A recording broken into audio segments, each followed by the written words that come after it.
Dobro, Zeko, mene sad zanima koliko je sada moja dnevnica. Tvoja dnevnica? Da, pa zadovoljno sam... Koliko je u Njemačku? Pa evo. Nemo, to su moji radnici, čuješ? Kad završimo sve, a jesi ponio novce ti, nisi?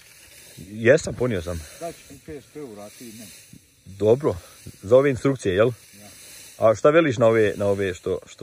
No, ovo pravi momče, ovo šteta što nisu. Treba će ovdje na početku ljeta dovesti. Jel de? Pa ja. Also, Jungs, ein Vorschlag von ihm.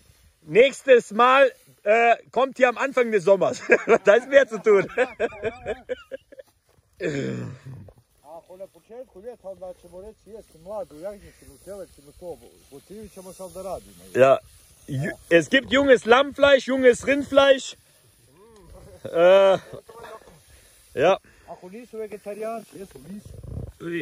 Ist einer Vegetarier von euch? Ne, nije niko. Dobro, jedi. Ja, On jest, on, Adnan. ja, nur noch am Anfang und dann passt er da rein, ja.